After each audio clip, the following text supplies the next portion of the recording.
ایک تو بالکل متفق علیہ چیزیں ہیں. نمبر ایک کہ وہ شخص ہے، قطعی ہے، یقینی ہے، اس کا حلیہ بھی حضور صلی اللہ علیہ وسلم نے احادیث کے اندر بیان کیا ہے.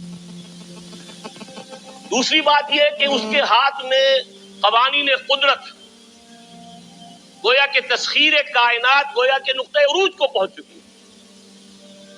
تمام اختیارات الہی تقریباً اس کے ہاتھ میں آ چکے ہوں.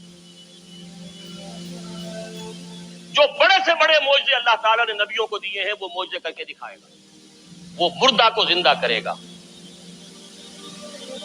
مردہ لوگوں کی افواہوں کو لے کر آئے گا، ان کی روحوں کو، اگرچہ جھوٹی روحیں ہوں گی، وہ شیاطین جن ہوں گے جو ان کا بیس بدل کر آئیں گے، لیکن یہ کہ وہ لوگوں سے کلام کریں گے. یہ اسپرچولیزم جو اپنی انتہا کو پہنچا ہوا ہے یورپ میں اور مغرب میں، یہ در حقیقت اسی کا ایک مظہر ہے.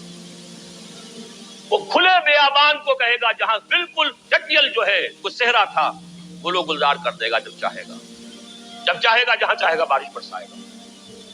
فاصلہ اس کے لیے بے معنی ہوگا. اس کی سواری وہ ہوگی کہ جس کے دونوں کانوں کے درمیان فاصلہ 80 ہاتھ کا ہوگا. یہ سارے جو آج آپ کی اس ٹیکنالوجی کی جو انتہا جا رہی ہے اور جدھر جا رہی ہے، اس کو اچھی طرح سمجھ لیجیے. آج سے 100 سال پہلے شاید انسان ان چیزوں کا تصور نہ کر سکتا. کوئی سواری ایسی بھی ہو سکتی ہے جس کے دو کانوں کے درمیان کا فاصلہ جو ہے وہ 80 ہاتھ کا ہو. آپ کے یہ سارے جیٹس جو ہیں وہ کیا ہیں؟ ان کے رڈارز جو لگے ہوئے ہیں، دونوں کان ہیں ان کے. اس کا ایک قدم اگر مدینے ہوگا تو دوسرا بیت المقدس میں ہوگا. اس کی آواز پوری دنیا میں سنی جائے گی. سنی جا رہی ہے کہ نہیں؟ یہ ساری قدرت، ساری قوتیں، تسخیر کائنات کلیتاً ایک آدمی کو چیر کر 2 ٹکڑے کرے گا، دونوں ٹکڑوں کو علیحدہ کرے گا، ان کے درمیان چلے گا اور پھر ان دونوں کو جوڑے گا اور کھڑا کر دے گا. احادیث میں ساری موجود ہے.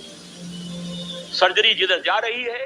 ان ویڈیو پسند آنے کی صورت میں اس کو لائک کریں، شیئر کریں اور چینل کو ضرور سبسکرائب کریں. شکریہ.